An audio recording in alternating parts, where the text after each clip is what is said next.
Il y a Québec qui vient de présenter sa stratégie pour contrer les violences sexuelles et conjugales. Dans les 5 prochaines années, on investit des millions et des millions de dollars. Oui, tout à fait, Christian. Donc, il faut bien comprendre, il faut mettre ça dans son contexte. Le gouvernement qui a aujourd'hui présenté sa vision des 5 prochaines années pour contrer les violences sexuelles et conjugales.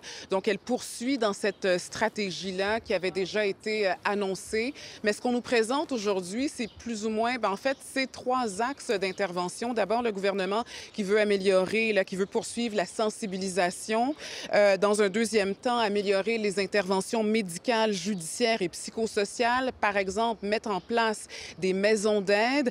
Et dans un troisième temps, le gouvernement qui veut poursuivre le développement des connaissances, entre autres, améliorer la formation des intervenantes sur le terrain. Et vous savez, Christian, qu'à chaque fois qu'il y a des annonces comme ça, on aime savoir comment c'est reçu, comment c'est perçu sur le terrain. Et ça me fait plaisir de vous présenter une femme dévouée. C'est la présidente fondatrice de l'organisme La Rue des femmes. Elle est investie dans cette mission-là depuis près de 30 ans. On veut savoir, Madame Couture, comment vous percevez cette stratégie-là, cette vision qui s'articule pour les 5 prochaines années pour contrer les violences sexuelles et conjugales. Oui, moi, je trouve que c'est une bonne nouvelle. Je pense que c'est le chemin. Il faut faire de la prévention, mais aussi de la sensibilisation. Il faut aussi soigner. Soigner, on parle d'intervention psychosociale et tout et tout.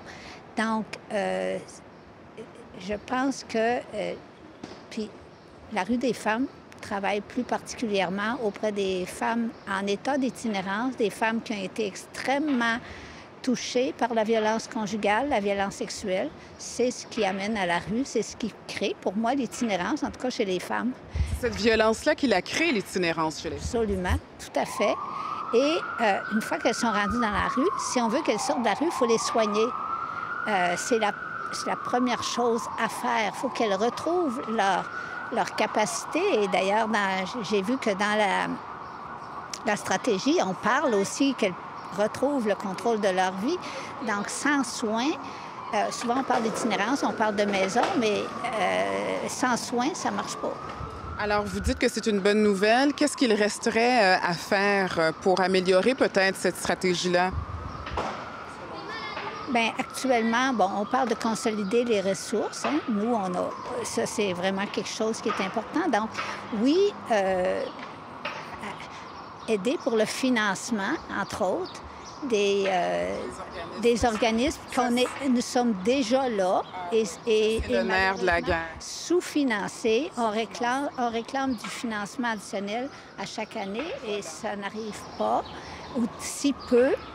Et évidemment, avec par les temps qui courent, c'est très important. Puis il y a aussi un autre point dans les axes, c'est la formation, c'est la formation des intervenants. Très bien, merci. Merci, Mme Couture. C'est le temps que nous avions. Donc voilà, Christian, on rappelle qu'on parle de 58 actions qui ont été annoncées, 462 millions de dollars sur 5 ans, puis un accueil plutôt positif des intervenants sur le terrain. Merci beaucoup, Mylène.